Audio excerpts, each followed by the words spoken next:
আলহামদুলিল্লাহ ওসলাতু ওয়াসসালামু আলা খাতিমিল আম্বিয়া ওয়াল মুরসালিন ওয়া আলা আলিহি ওয়া আসহাবিহি ওয়া মান তাবিআহুম বিইহসান ইলা ইয়াউমিনা ওয়া ইলা ইয়াউমিদ্দিন। আমরা লাস্ট ক্লাসে এখান থেকে পড়েছিলাম, পরে আমরা এক্সপ্লেনেশনে গিয়েছিলাম। এখন as usual as a quick recap আমরা শুধু টেক্সটটা পড়ে যাব লাস্ট ক্লাসের, লাস্ট আমাদের যেই কী বলে সেশনটা ছিল সেটার। সো এখানে মোহাম্মদ আসাদকে রিপ্লাই দিল আমেরিকান ফ্রেন্ড। তখন মোহাম্মদ আসাদ বলতেছে, to some extent you may be right, I replied, there is little doubt that the primitive Greco-Roman outlook is no longer fully operative these days. Its harshness has been considerably blunted, if for no other reason because the more mature among Western thinkers have grown disillusioned and skeptical about many aspects of their own civilization and now begin to look to other parts of the world for cultural inspiration. Upon some of them, it is dawning that there may be not only one book and one story of human progress, but many, simply because mankind in the historical sense is not a homogeneous entity, but rather a variety of groups with widely divergent ideas as to the meaning and purpose of human life. Still, I do not feel that the West has really become less condescending toward foreign cultures than the Greeks and the Romans were. It has only become more tolerant, mind you, not towards Islam, only toward certain other Eastern cultures which offer some sort of spiritual attraction to the spirit-hungry West and are at the same time too distant from the Western worldview to constitute a real challenge to its values. What do you mean by that? Or friend bol. Well, I answered, Muhammad Asad is saying, when a Westerner discusses, say, Hinduism or Buddhism, he is always conscious of the fundamental differences between these ideologies and his own. He may admire them, he may admire this or that of their ideas, but would naturally never consider the possibility of substituting them for his own. Because he a priori admits this impossibility, he is able to contemplate such really alien cultures with equanimity and often with sympathetic appreciation. But when it comes to Islam, which is by no means as alien to Western values as Hindu or Buddhist philosophy, this Western equanimity is almost invariably disturbed by an emotional bias. It is perhaps, I sometimes wonder, because the values of Islam are close enough to those of the West to constitute a potential challenge to many Western concepts of spiritual and social life. এটা কেন? এটা হচ্ছে মোহাম্মদ আসাদ এটা বলছে। So এখান থেকে আমরা হচ্ছে আজকের সেশন শুরু করব। যে উনি বলছে যে it is perhaps I sometimes wonder, কেন ওয়েস্টার্নরা এই ভিউটা, যখন ইসলামের ক্ষেত্রে আসে, অন্যদের ক্ষেত্রে হিন্দুইজম বা বুদ্ধিজমের ক্ষেত্রে যেরকম পয়েন্ট অফ ভিউ, ইসলামের ক্ষেত্রে কেন different? Because the values of Islam are close enough to those of the west to constitute এখানে হচ্ছে be enough to consider as it is enough to consider as a potential challenge to many Western concepts of spiritual and social life. He wonders, literally he wonders, maybe it is because Islamic values are similar enough to to Western values and that they challenge Western ideas about spiritual and social life. Islam is not an exotic man হচ্ছে originator or characteristic of a distant foreign country. Islam is not an exotic, distant philosophy. It competes in the same arena as Western religion and social thought. That makes it a real rival model for how to organize life, so the West reacts defensively. ঠিক আছে, এটাই হচ্ছে difference.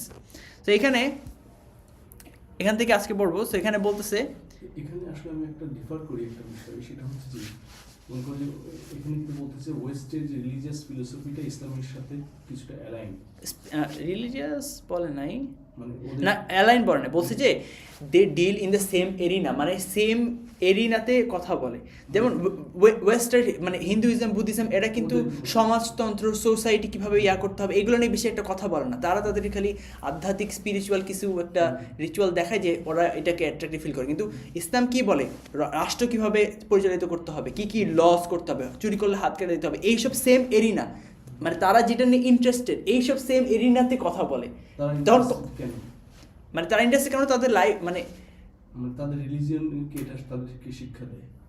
তাদের religion মানে এরকম? হচ্ছে তাদের way of লাইফই তো এটা তাদের ওয়ে অফ লাইফের সাথে contradict so and I went on to tell him of a theory which I had conceived some years ago, a theory that might perhaps help one to understand better a deep-seated prejudice against Islam so often to be found in Western literature and contemporary thought.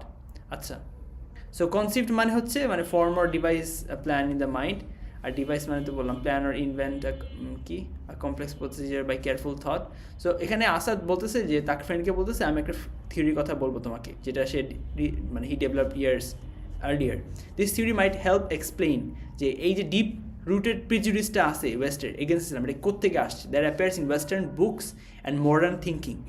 He is about to give a historical, psychological explanation for the Western hostility to Islam. He is framing it as something he has reflected on for years.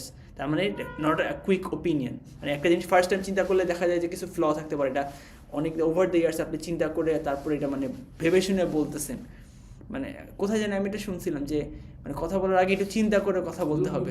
হ্যাঁ এটা তো একটা মানে intelligent পিপলের এটাই মানে যে কথা বলার আগে চিন্তা করো কি কারণ অনেক সময় কথা বলে আমি নিজের রিগ্রেট করি যেটা কি বললাম চিন্তা করে রাসূলুল্লাহ তো এরকম ছিল এখন তাকে যখন কোনো কিছু বলতো চিন্তা করতো চুপ বেশি সময় চুপ থাকতো কথা বলতো না বললে কনসাইসলি কথা বলতো টু দ্য পয়েন্ট কথা বলতো ইম্পর্টেন্ট কথা রিপিট করতো একবার দুবার তিনবার বলতো মানে এটা তো রাসূলুল্লাহ সুন্নাহ আর কি. আচ্ছা যাই হোক যেটা বলছি to find a truly convincing explanation of this prejudice I said one has to look far backward in history and try to comprehend the psychological background of the earliest relations between the Western and the Muslim worlds. Psychological man হচ্ছে of affecting or arising in the mind relating to the mental and emotional state of a person. আমরা জানি. So he says to explain really this prejudice we must look far in the history and understand the psychological background of the early interactions between the Western and the Muslim worlds. Current attitudes are not random. They are echoes of early encounters. মানে আগের যে ইয়াটা মানে এখানে eco মানে হচ্ছে a close parallel to an idea, feeling or event, duplicate. ঠিক আছে we must study how the relationship started. মুসলিম আর ওয়েস্টের মধ্যে কীভাবে রিলেশনশিপটা স্টার্ট হয়েছে এটা আমাদের বুঝতে হবে টু আন্ডারস্ট্যান্ড টুডেস ইমোশন আজকের ইমোশনটা বোঝার জন্য. হোয়াট অক্সিডেন্টালস থিঙ্ক মানে অক্সিডেন্টাল মানে তো ইনহ্যাবিটেন্ট অফ দ্য ওয়েস্টাররা যারা থিঙ্ক করে and feel about Islam today is rooted in impressions that were born during the Crusades. It's rooted in the impression মানে হচ্ছে an idea, feeling or opinion about something or someone, especially one formed without conscious thought or on the basis of little evidence. মানে first impression মানে conscious কোনো চিন্তা করে না just মানে first ইমপ্রেশনে দেখে কীরকম লাগছে আসলে কিন্তু এখন কোনো ওর ইন্টারভিউ দিতে আসছে ফার্স্ট ইমপ্রেশন ওর এখন আসলে কিন্তু সে অনেক কোয়ালিফাইড কিন্তু ফার্স্ট ইমপ্রেশনে হয়তো বা এ কে আসছে না আসছে হুজুর আসলে থেকে দাঁড়িয়ে কিন্তু আসলে সে কোয়ালিফাইড কিন্তু এরকম হয় না তো ফার্স্ট ইমপ্রেশন মানে কি বলতেছিল is about Islam is rooted in impressions that were born during the ক্রুসেডস.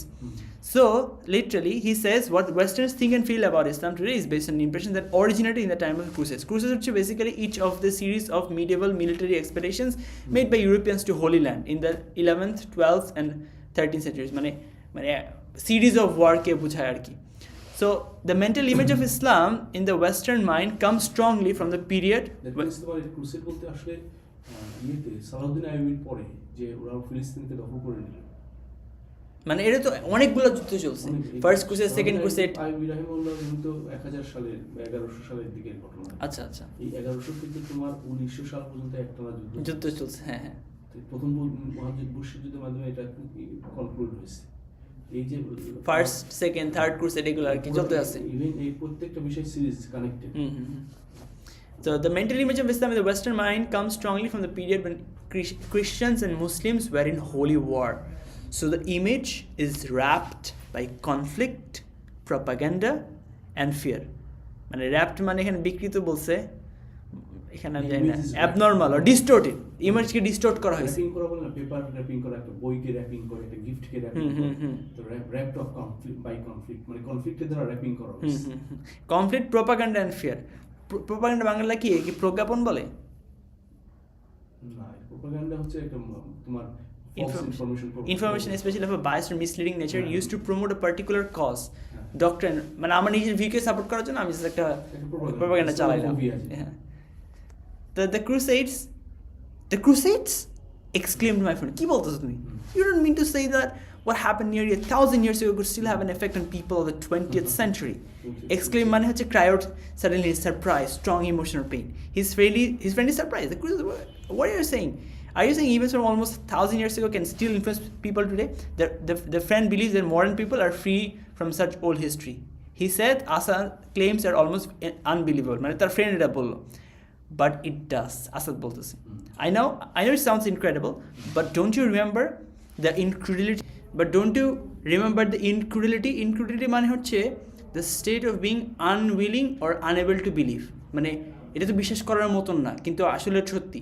মানে ও বলতেছে, don't you remember the incredulity which greeted the early discoveries of the psychoanalysts when they tried to show that much of the emotional life of a mature person and most of those seemingly unaccountable leanings, tastes, and prejudices comprised in the term idiosyncrasies can be traced back to the experiences of his most formative age, his early childhood.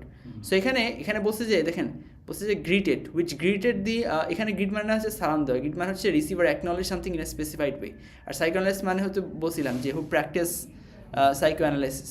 তো psychoanalysis এখানে actually কি বলতেছে, মানে psychoanalysis is a specific approach to understand the human mind, mainly associated with Sigmund Freud. হ্যাঁ, it focuses on the unconscious mind, early childhood experiences, repressed desires, hidden causes of behavior, emotion, and beliefs. So psychoanalysis don't just analyze psychology in general, they analyze unconscious motivations using a particular framework. So এখানে unaccountable মানে এখানে কথা জানি বলছে unaccountable, এই যে those seemingly unaccountable leanings, taste, and prejudice. Unaccountable মানে means either inexplicable, mysterious, cannot be explained, or not answerable. মানে এটা বোঝা যায় না যে কিরে আমার মধ্যে এই লিনিংস আর এই টেস্টটা মানে কোত্থেকে আসছে, মানে এটা ইনএক্সপ্লেনেবল, এটা তো cannot be explain or not answerable response, not required to explain actions to others. আচ্ছা, সো লিনিং মানে তো বুঝলাম a particular tendency or particular of a kind, আর idiosyncrasies মানে হচ্ছে a mode of behavior or way of thought peculiar to an individual, different to what is normal or strange. Idiosyncrasies এখানে মানে personal quirks. Quirk মানে a peculiar aspect of a personal behavior, biases, emotional tendencies, mental habits, যেটা unique to a person. আপনার মধ্যে কিছু আছে, idiosyncrasy আছে, আপনার চাইল্ডহুডের কিছু এক্সপিরিয়েন্সের সাথে এটা আপনার জড়িত। আমার মধ্যে ইডিওসিনক্রেসি আছে যেটা আমার চাইল্ডহুডের সাথে, মানে এটা এখন আমি লজিক দিয়ে বুঝতে পারবো না, কিন্তু মানে দেখবেন যে সারাদিন মানে ছোটোবেলায় একটা জিনিস ভয় পাইতো, এখন আসলেও মানে তার কীরকম একটা লাগতেছে, মানে এটা লজিক দিয়ে এক্সপ্লেন করতে পারবো, but I somehow feel like this, মানে এটা বলতেছে আর কি। মানে এটাকে বলা হচ্ছে idiosyncrasy. So peculiar to individual মানে হচ্ছে not shared by everyone, not logical on the surface, specific to that person, formed by their life experience. So peculiar এখানে does not mean strange in a mocking way. Idiosyncrasy, personal habit, reaction or way of thinking that is not universal but specific to one person. তো এখানে psychoanalysis কেন এটা use করছে, মানে এখানে জিনিসটা বোঝাতে চাচ্ছে কি, এই সাইকোঅ্যানালাইসিস এদের আগে মানুষ বিশ্বাস করতো যে adults are rational, their belief come from reason, ঠিক আছে, adults are rational, কিন্তু সাইকোঅ্যানালিস্টে বলছে যে no, many adult beliefs and reactions are personal leftovers of childhood. The adult relation, এটা কি কোনটা adults are relational, adult মানে তো যারা বয়স্ক, হ্যাঁ, তারা হচ্ছে রেশনাল, তো সব কিছু তারা রেশনাল যুক্তি দিয়ে করে, মানে দেয়ার বিলিফ কামস ফ্রম রিজন, আগে বিশ্বাস করতে, কিন্তু সাইকোঅ্যানালিসিস ওরা প্রুভ করছে যে না, ওরকম অনেক অ্যাডাল্ট বিলিভস আর রিয়াকশনস আছে যেটা হচ্ছে personal left over from childhood. Childhood থেকে যে এক্সপেরিয়েন্সটা অর্জন করে যেভাবে সেটাই তার উপর প্রিডোমিনেট করে, সেটা কি এরকম? এক্সপিরিয়েন্স বলতে আসতে আচ্ছা এক্সপিরিয়েন্স আসছি। This leftovers are call idiosyncrasies. আচ্ছা ইডিওসিনক্রেসিস হচ্ছে why you react this way even when others don't and you can't fully explain why. মানে ধরেন আপনার ছোটবেলায় কেউ আগুনের মানে একটা ভয়ের মধ্যে থাকতো, এখন আসলে এটা দেখলে হঠাৎ করে একটা আসছে তো মুসলিমদের জন্য। এখন একটা ওয়েস্টের একটা লোককে যখন জিজ্ঞাসা করা হয় মুসলিম সম্পর্কে, তখন তার রিয়াকশনটা কি হয়, ফার্স্ট ইমপ্রেশনটা কি হয়? এই ইমপ্রেশনটা তো ডেভেলপ করছে তার ওই চাইল্ডহুডের এক্সপেরিয়েন্স থেকে। তো এটাই সে বলতে যাচ্ছে যে যেহেতু এই যে আপনি বুঝতে পারছেন যে এই যে human being as an individual আমার চাইল্ডহুডের যেরকম আসে, জেনারেশন ওয়াইজ তাদের ওই পূর্ব চাইল্ডহুডের ইম্প্যাক্টটা এখানে আসে, সেইটা এখন বলবে। আচ্ছা, so those seemingly unaccountable leanings, tastes and prejudices comprised in the term idiosyncrasies can be traced back to the experiences of his most formative age, his early adulthood. Formative age মানে গঠনমূলক, মানে যখন গঠনমূলক age, something to the form something having a profound influence on a person's development. So Asad এখানে বলতেছে yes, it still doesn't have an effect. I know it sounds unbelievable, but remember how people also believed it unbelievable when early psychoanalysis said that much of an adult's emotional life and many strange likes, dislikes and prejudices, idiosyncrasies, can be traced back to his early childhood experiences, his most formative age. He uses psychology as an analogy. Just like a person's childhood shapes his adult personality, a civilization's early history shapes its later attitudes. What seems irrational now may come from old experiences. Well, are nations and civilizations anything but collective individuals? Collective মানে কি, মানে সমষ্টিগত মিলিত, as a whole. হ্যাঁ, মানে Nations আর civilisations তো এই individual দিয়ে গঠিত। সো ইন্ডিভিজুয়াল যেরকম চাইল্ডহুড আছে, সিভিলাইজেশনের চাইল্ডহুড আছে, এটাই বোঝাচ্ছে। Well are nations and civilisations anything but collective individuals. ঠিক আছে, ইন কালেকটিভ ইন্ডিভিজুয়ালস মানে collective is made up of many individuals acting together as one psychological cultural unit. So the phrase means many people function like as one larger person. ঠিক আছে, the author says are nations and civilizations anything but collective individuals, মানে এটা rhetorical sense এ বোঝাচ্ছে যে nations are basically individuals just on a large scale. So হ্যাঁ, individuals. He wants us to accept the idea that civilizations also have childhoods and long-term psychological effects just like people. Their development is also bound up with the experiences of their early childhood. The development of civilization is also connected to their early experiences. Western civilization's current mindset is shaped by what happened in its youth, especially its early encounters with Islam. সেটা কি আমরা দেখব? As with children, those experiences may have been pleasant or unpleasant. They may have been perfectly rational or alternatively, due to the child's naive misinterpretation of an event, the molding effect of every such experience depends primarily on its original intensity. এখানে naive মানে হচ্ছে হ্যাঁ, early immature mistaken belief caused by lack of knowledge or experience. বলে না তোমার naive approach, মানে very early approach. হ্যাঁ, কিন্তু এখানে নেইভ হবে না, এখানে সামনে যেখানে আই এর উপরে দুইটা ইয়া দিছে, কারণ ইউজুয়ালি নেইভ হতে, কিন্তু এটা মানে এক্সেপশন, নাইভ বলে মানে প্রনাউন্সিয়েশনটা এরকম বোঝানোর জন্য। এটা অন্য দেশের কি জানি, আমি আসলে বলতে পারি না। যাই হোক, এটা বোঝানোর জন্য এখানে নাইভ দিছে। তাই এটা হচ্ছে nothing more, nothing moral, nothing insulting. আচ্ছা, এখানে নাইভ কেন ইউজ করছে? The sentence contrasts two possibilities. An experience may be rational or it may be naive. Rational মানে correctly understood, realistic, accurate. অথবা naive হতে পারে misunderstood because the child didn't yet know better. So naive মানে stupid না, it's an early stage understanding. তারপরে কি বলছে? Molding effect. Molding মানে হচ্ছে influence the formation or development. ওই যে mold বলে না, মানে যে হাড়ি পাতিল বানা, মোল্ড মানে শেপ দেওয়া হয় তাকে, ইনফ্লুয়েন্স দ্য হ্যাঁ, সো এখানে বলতে just like with children, those early experiences may be pleasant or unpleasant based on reality or on the child's naive misunderstanding, but in any case their shaping effect, molding effect mainly depends on how intense the experience was at the time. মানে ওখানে এটা depend করে কতটুকু intense ছিল। Intense মানে হচ্ছে having or showing strong feeling, এটা বুঝলাম, তীব্র, প্রচণ্ড, হ্যাঁ হ্যাঁ। Even if a child's early view of Islam was based on misunderstanding or propaganda, if the experience was emotionally intense, war, fear, religious passion, it will leave a strong lasting mark on the collective memory. এত কিছু বলার এইটা উদ্দেশ্য, মানে connect করতে পারতেছি তো? হ্যাঁ। এটা তো একটা বেসিক বিষয়। The century immediately preceding the Crusades, that is the end of the first millennium. Millennium মানে a period of 1,000 years. Especially when calculated from the traditional birth. The century immediately preceding the Crusades, that is the end of the first millennium of the Christian era, might well be described as the early childhood of Western civilization. ওইটাকে early childhood হিসেবে ধরা হয়। The 100 years before the Crusade, the end of first Christian millennium could be called the early childhood of Western civilization. কেন দেখবো আমরা? That period is when Western Europe was forming its identity as a civilization. The Crusades happened right after this childhood. So this strongly shaped Western self-understanding, including its view of Islam. He will soon explain how the Crusades planted deep আমরা পড়বো কীভাবে crusade plan করছে deep prejudice that still survives today. So এই প্যাসেজে পুরো summarise হলো। In this section, Asad explains why modern Western prejudice against Islam is still so strong. He says Westerners can look at Hinduism or Buddhism calmly because they know they will never adopt them.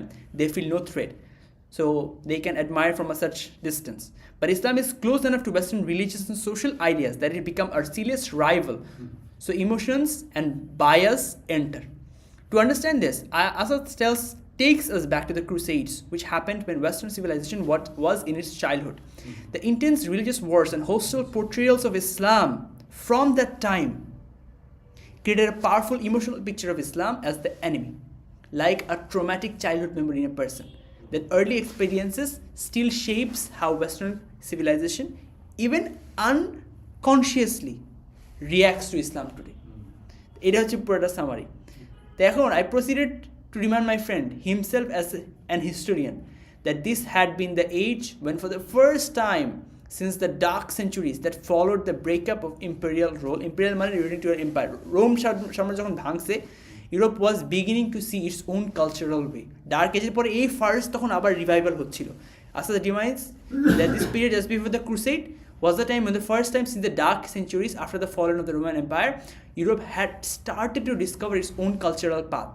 Europe had been in a long dark age after Rome collapsed. So in this era, it's waking up, developing a new distinct European identity. So it was a sensitive, formative moment for Western civilization. এখানে গঠন হচ্ছিল, আর এই সময় আসছে হচ্ছে ক্রুসেডস। So it's a sensitive and formative moment for Western civilization. আচ্ছা দেখি আর 5 minute continue করবো ইনশাআল্লাহ।